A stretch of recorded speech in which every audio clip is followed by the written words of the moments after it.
Assalamualaikum warahmatullahi wabarakatuh. Shalom, salam sejahtera bagi kita semua. Kami dari kelompok B ingin mempresentasikan tentang tugas besar perancangan geometri jalan.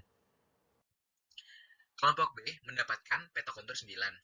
Kelompok kami beranggotakan dari ada Alilatul Putri Ahmadina, Alka Alvindra, Muhammad Nadif Arif, Nurul Andini, dan saya sendiri, Yoel Sandi Putra. Yang pertama ada pendahuluan. Latar belakang. Dewasa ini, sistem keamanan dan kenyamanan sangat diperlukan oleh masyarakat sebagai pengguna jalan. Banyaknya kecelakaan menjadi masalah besar bagi sistem perencanaan jalan. Maka dari itu, perencanaan geometrik jalan sangat dibutuhkan untuk menunjang pembuatan jalan. Tujuan dari perencanaan geometrik jalan adalah dalam rangka menghasilkan infrastruktur yang aman, efisien dalam pelayanan arus lalu lintas, dan memaksimalkan rasio tingkat penggunaan atau biaya pelaksanaan. Kemudian, tujuan tugas besar, yaitu untuk merancang trase jalan yang menghubungkan dua titik pada peta kontur yang telah ditemukan dengan mengikuti ketentuan dan referensi dari peraturan yang ada. Selanjutnya, kriteria perencanaan desain akan dijelaskan oleh teman saya. Yang pertama, perencanaan trase jalan. Pada tugas besar ini, alternatif dari trase jalan akan dibuat menggunakan bantuan software AutoCAD. Trase jalan ini terdiri dari dua tikungan dan didapatkan elevasi tertinggi sebesar 8,00 dan elevasi terendah sebesar 83,0. Selanjutnya, kita bisa menentukan jenis medan dari desain trase jalan yang telah dibuat. Dari hasil perhitungan yang kami lakukan, didapatkan kemiringan sebesar 0,60%. Seperti yang kita lihat pada tabel, kemiringan ini menunjukkan bahwa trase jalan yang didesain mempunyai nilai kurang dari 10%, atau yang artinya trase jalan ini memiliki jenis medan datar. Kemudian, untuk menentukan kelas jalan, didapatkan hasil LHR total sebanyak 9.430,96, yang artinya termasuk dalam golongan jalan arteri 3. Namun dalam perancangan ini akan menggunakan jalan arteri 1 sesuai arahan yang diberikan. Berikut merupakan faktor IMP berdasarkan kondisi medan jalan. Selanjutnya, menentukan dimensi jalan. Bisa dilihat pada tabel untuk kategori jalan arteri dengan nilai LHR 9.430,96 per hari, didapatkan nilai lebar jalur sebesar 8 meter yang dibagi menjadi 2 menjadi 4 meter setiap jalurnya, dan nilai lebar bahu jalan sebesar 2 meter. Kemudian kecepatan rencana untuk kategori jalan arteri dengan medan datar memiliki rentang dari 70 km per jam hingga 120 km per jam. Maka dapat diambil kecepatan rencana PR sebesar 70 km per jam. Selanjutnya, memasuki perhitungan jarak pandang. Yang pertama, untuk menentukan jarak pandang henti dengan kecepatan rencana sebesar 70 km per jam, didapatkan koefisien gesek FM sebesar 0,313. Itu yang ini. Rumus yang digunakan untuk menghitung jarak pandang henti adalah PR per 3,6 T ditambah PR per 3 per 6 per 2 didapatkan jarak pandang henti atau JPH sebesar 120 meter. Yang kedua adalah jarak pandang menyiap. Bisa dilihat pada tabel dengan kecepatan rencana 70 km per jam, didapatkan jarak pandang. Perencanaan alignment horizontal. Selanjutnya, perhitungan titik koordinat. Perhitungan titik koordinat ini didapatkan melalui aplikasi AutoCAD. Untuk titik B adalah 0,0, untuk titik P1 adalah 193,893 dan 92,70, untuk titik P2 adalah 461,84 dan 91,75, dan sedangkan untuk titik H adalah 606,67 dan 150,241.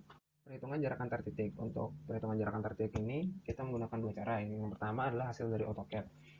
Dapat dilihat jarak antara titik G dan titik P1 adalah 214,91 meter yang dibuat menjadi 215 meter, dan jarak antara titik P1 dan titik P2 adalah 267,95 meter yang dibuat menjadi 268 meter. Jarak antara titik P2 dan titik M adalah 155,64 meter yang dibuat menjadi 156. Untuk hasil perhitungan manual adalah menggunakan rumus berikut dan didapatkan hasil yang sama dengan hitungan AutoCAD. Perhitungan sudut tikungan. Untuk hitungan berdasarkan AutoCAD didapatkan P1 adalah 154 derajat dan P2 adalah 158. Lalu untuk perhitungan manualnya didapatkan untuk P1 adalah 154,23 yang dibulatkan menjadi 154 derajat. Dan untuk P2-nya didapatkan hasilnya adalah 157,73 derajat yang dibulatkan menjadi 158. Berikut adalah gambar dimensi perencanaan trase jalan. Perhitungan lengkung tikungan. Yang pertama kita mencari jari-jari minimum atau RMIN. Lalu koefisien gesek maksimumnya didapatkan adalah 0,1465. Lalu jari-jari lengkung minimum RMIN didapatkan hasilnya adalah 156,522 meter yang dibulatkan menjadi 157. Lalu pada tabel ini kita lihat klasifikasi jalan. Yang pertama adalah jalan arteri kelas 1, kecepatan rencana adalah 70 km per jam. Lebar jalur jalan adalah 2 kali 4 meter, lebar bahu jalan adalah 2 kali 2 meter, super elevasi normal 2%, super elevasi maksimum minus 10%, dan jari-jari minimum adalah 157 meter. Lalu untuk kita menggunakan R rencananya adalah 239. Untuk kecepatan 70 km per jam, kita dapatkan E-nya adalah 0,088 dan LS-nya adalah 60. Selanjutnya kita melakukan hitungan tikungan P1.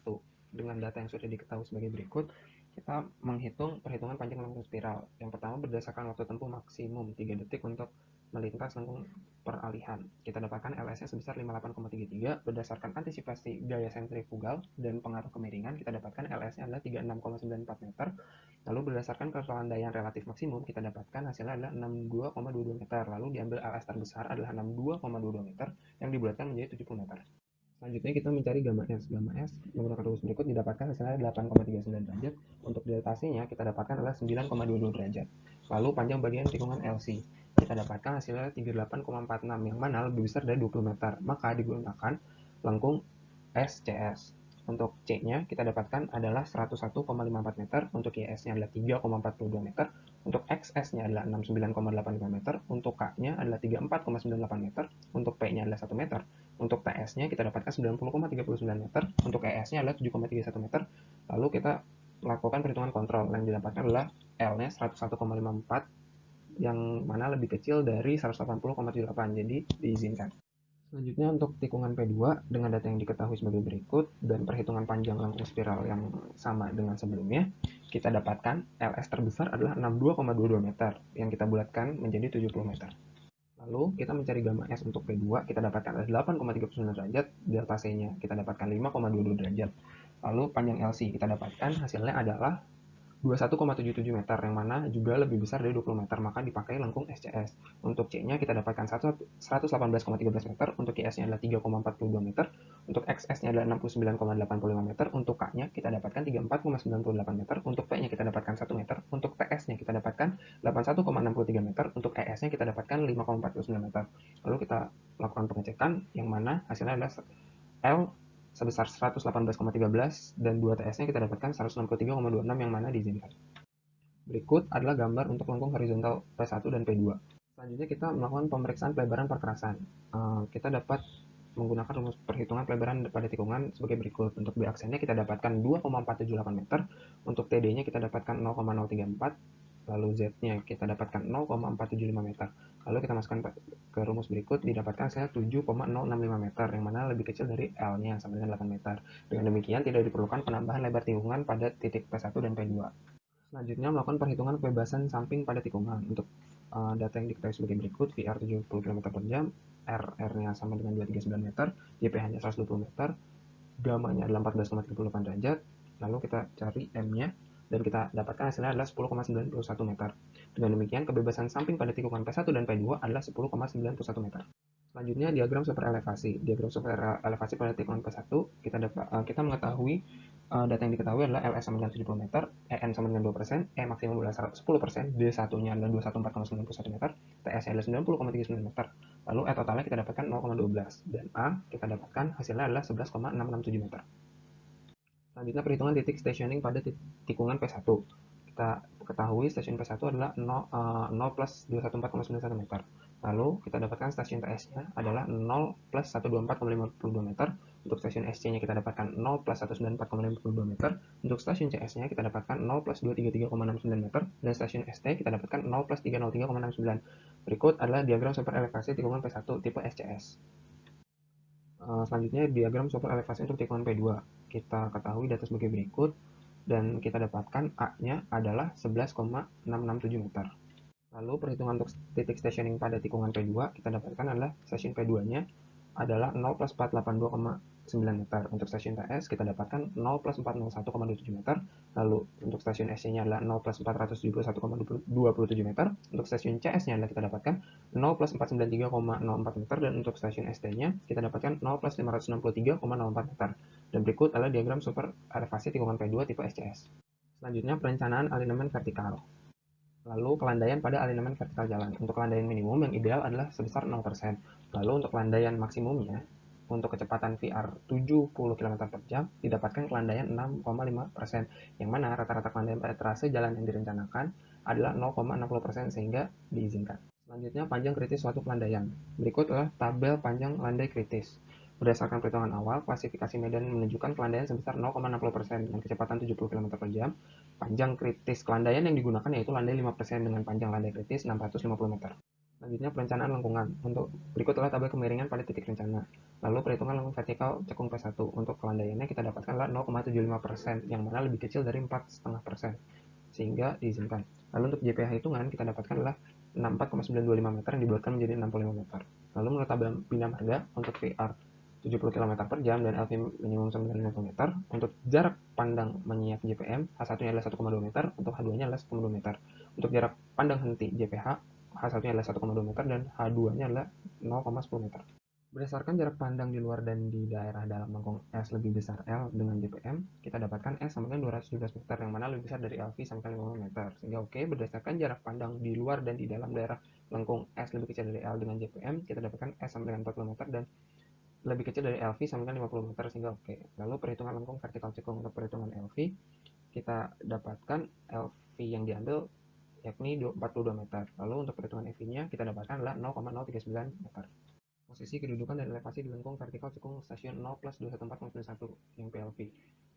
Untuk stasiun PLV kita dapatkan ada 0 plus 193,91. Lalu PLV stasiun 0 plus 193,91 untuk X sama dengan 0 dan Y sama dengan 0.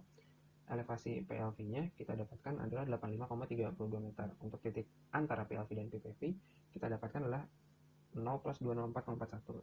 Lalu untuk X-nya kita dapatkan adalah 10,5 meter dan untuk Y-nya adalah 0,0098 meter. Sehingga elevasi PPV-nya kita dapatkan adalah 85,42 meter. Selanjutnya perhitungan PPV. Kita dapatkan stasiun PPV-nya adalah 0 plus 214,91 meter. Untuk X-nya kita dapatkan adalah 21 meter dan untuk Y-nya adalah 0,039 meter. Sehingga elevasi PPV-nya kita dapatkan adalah 85,539 meter.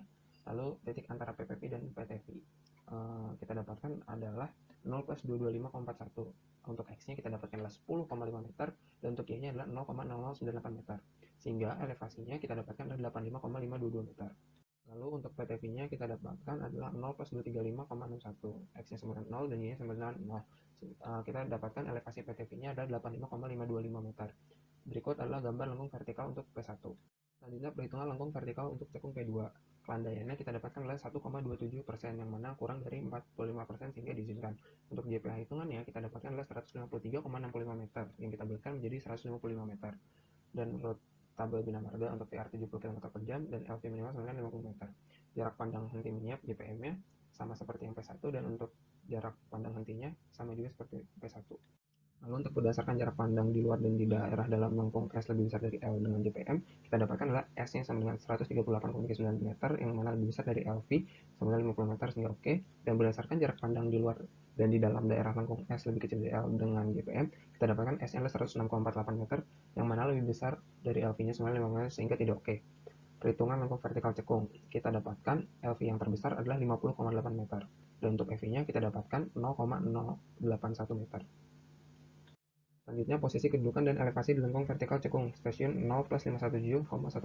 Untuk PLV-nya kita dapatkan adalah 0 plus 491,74. Untuk X sama dengan 0 dan Y sama dengan 0 kita dapatkan elevasinya adalah 85,8 cm. Lalu untuk titik antara PLV dan PPV kita dapatkan untuk stasiun 0 plus 504,47. Untuk X-nya kita dapatkan adalah 12,67 meter dan untuk Y-nya adalah 0,02 meter. Lalu untuk elevasinya kita dapatkan adalah 85,80476 meter. Perhitungan PPV kita dapatkan stasiun PPV adalah 0 plus 517,14.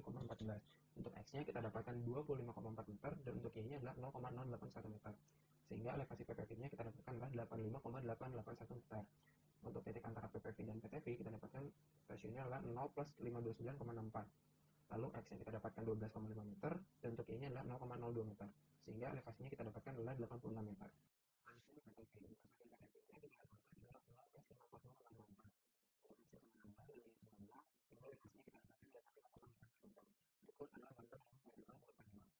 Selanjutnya, penentuan elevasi kelengkungan as jalan. Perhitungan dilakukan untuk setiap 5 meter dihitung sampai setengah LV. Untuk kelengkung P1, LV-nya adalah 42 meter dan EV-nya adalah 0,039 meter.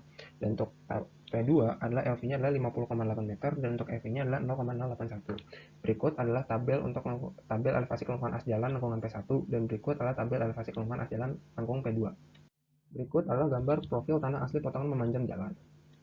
Selanjutnya, perhitungan galian dan timbunan. Berikut adalah gambarnya. Untuk galiannya, kita dapatkan volume galian sebesar 34.785,84 meter kubik. Untuk timbunannya, kita dapatkan 33.385,84 meter kubik, sehingga selisih galian dan timbunan adalah sebesar 1.400 meter kubik, sehingga tidak memerlukan pembelian tanah baru untuk timbunan. Berikut adalah potongan memanjang finishing ground trase jalan. Berikut adalah gambar potongan melintang jalan. Selanjutnya, saya akan menjelaskan terkait perencanaan drainase. Langkah pertama dalam perencanaan drainase yaitu menentukan daerah aliran sungai dalam peta kontur yang sudah dipilih sebelumnya. Langkah selanjutnya yaitu analisis curah hujan kawasan. Rata-rata curah hujan maksimum dapat dihitung menggunakan rumus seperti yang tertera pada slide. Pada tabel tertera hujan maksimum harian rata-rata setiap tahunnya. Curah hujan tertinggi didapat pada bulan Januari pada tahun 2014. Lalu menghitung analisis frekuensi dengan menghitung standar deviasi, koefisien variasi, koefisien skewness, dan koefisien kurtosis menggunakan rumus seperti yang telah dicantumkan pada slide. Berikut adalah tabel hasil perhitungan parameter statistik curah hujan analisis frekuensi pada rentang 10 tahun menggunakan metode distribusi normal dan gumbal serta distribusi log normal dan log Pearson 3. Berikut adalah tabel rekapitulasi hasil perhitungan analisis frekuensi. Dari beberapa metode perhitungan yang digunakan, dapat diketahui bahwa parameter statistik normal, log normal, dan gumbal tidak memenuhi, dan yang memenuhi hanyalah jenis sebaran log Pearson 3. Langkah selanjutnya, perhitungan curah hujan rencana. Perhitungan menggunakan rumus logaritma seperti yang tertera pada slide. Didapatkan hasil log XR sebesar 1,913 mm, sehingga dapat diperoleh curah hujan rencana pada periode ulang 2 tahun, 5 tahun, 10 tahun, 20 tahun, 50 tahun, dan 100 tahun seperti yang tertera pada tabel. Kemudian menghitung waktu konsentrasi atau TC dan intensitas hujan rencana. Waktu konsentrasi dapat dihitung menggunakan rumus seperti yang tertera pada slide, sehingga didapatkan hasil TC sebesar 1,259 jam atau dapat dibulatkan menjadi 2 jam. Intensitas hujan rencana dapat dihitung menggunakan data XT untuk 10 tahun dan waktu konsentrasi yang telah diperoleh sebelumnya dan dimasukkan ke dalam rumus. Didapatkan hasil intensitas hujan rencana sebesar 33 mm per jam. Langkah berikutnya yaitu menghitung debit banjir rencana. Koefisien pengaliran dapat dilihat pada tabel dan kemudian dimasukkan ke dalam rumus sehingga didapatkan hasil debit banjir rencana sebesar 0,055 meter kubik per detik. Selanjutnya, menghitung dimensi dan debit saluran tepi. Saluran yang direncanakan menggunakan jenis material lempung padat dengan kecepatan aliran air yang diizinkan yaitu 1,1 meter per detik. Didapatkan hasil luas penampang didasarkan pada debit air yang ada sebesar 0,05 meter kubik. Dimensi saluran samping berbentuk trapesium sehingga dapat dihitung dengan persamaan B ditambah 2MD dibagi 2 sama dengan D akar M kuadrat ditambah 1. Didapatkan hasil B sebesar 0,828. Selanjutnya, menghitung luas penampang ekonomis dan menyamakan persamaan FE sama dengan FD agar mendapat nilai D. Setelah nilai D diperoleh, maka dapat dihitung nilai B dan W seperti pada slide. Pada slide tertera tabel harga koefisien kekasaran dinding untuk dimasukkan ke dalam rumus. Saluran dari tanah lusur literatur dalam kondisi baik sehingga digunakan nilai koefisien kekasaran dinding sebesar 0,02. Perhitungan dilakukan seperti yang tertera pada slide. Hasil kemiringan yang diizinkan yaitu 1,33%. Lalu, perhitungan dimensi dan debit gorong-gorong. Perhitungan dilakukan seperti yang tertera pada slide, dengan gorong-gorong yang direncanakan memakai jenis material beton, kecepatan aliran yang diizinkan 1,5 meter per detik, serta nilai harga koefisien kekasaran dinding sebesar 0,014. Dari hasil perhitungan, didapat kemiringan gorong-gorong yang diizinkan yakni tidak lebih dari 4%. Berikut adalah gambar alinemen vertikal drainase yang merupakan potongan bidang memanjang vertikal drainase dengan sumbu jalan. Ini adalah gambar sketsa potongan selokan samping dan gorong-gorong. Dan yang terakhir, ini adalah rekapitulasi antara gambar potongan melintang jalan dan drainase yang telah diperhitungkan pada sebelumnya. Saya di sini akan menjelaskan tentang perancangan rambu dan marka jalan. Perlu dilakukan upaya-upaya untuk dapat mengurangi jumlah dan tingkat kecelakaan lalu lintas di jalan melalui pengenalan rambu-rambu, marka, dan undang-undang lalu lintas agar terbentuk kesadaran dan perilaku tertib berlalu lintas. Karena bagaimanapun, kendaraan roda adalah alat transportasi yang paling banyak digunakan oleh masyarakat. Untuk rambu jalan atau rambu lalu lintas adalah bagian perlengkapan jalan yang berupa lambang, huruf, angka, kalimat, atau perpaduan yang berfungsi sebagai peringatan, larangan, perintah, atau petunjuk bagi pengguna jalan. Jenis rambu lalu lintas antara lain yaitu rambu peringatan, rambu larangan, rambu perintah, dan rambu petunjuk. Lalu ada marka jalan. Marka jalan atau tanda permukaan jalan adalah suatu tanda yang berada di permukaan jalan atau di atas permukaan jalan yang meliputi peralatan atau tanda yang berbentuk garis membujur, garis melintang, garis serong, serta lambang yang berfungsi untuk mengarahkan arus lalu lintas dan membatasi daerah kepentingan lalu lintas. Jenis-jenis marka jalan yaitu antara lain ada marka membujur, adalah marka jalan yang sejajar dengan sumbu jalan. Lalu ada marka melintang, adalah marka jalan yang tegak lurus terhadap sumbu jalan.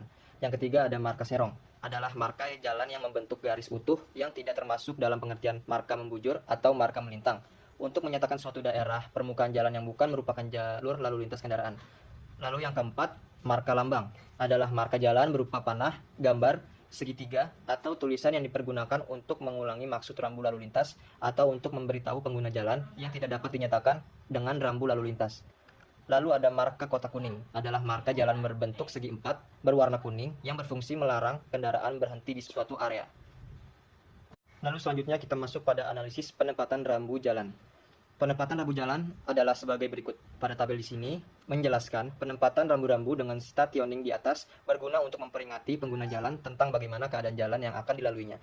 Posisi penempatan rambu dimulai dari stationing 0 sampai 150 hingga 0 sampai 300 di kiri dan kanan tikungan P1 dan pada stationing 0 sampai 450 hingga 0 sampai 550 di kiri dan kanan tikungan P2.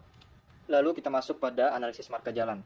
Berdasarkan marka jalan PM34 tahun 2014, untuk penggunaannya dibutuhkan marka pembagi lajur dengan garis putus-putus sebesar 12 cm dan garis pembatas bahu jalan dengan garis menerus selebar 12 cm. Ketinggian garis ini minimal 2 mm dan maksimal 6 mm. Penempatan garis panjang menerus biasanya diletakkan pada tikungan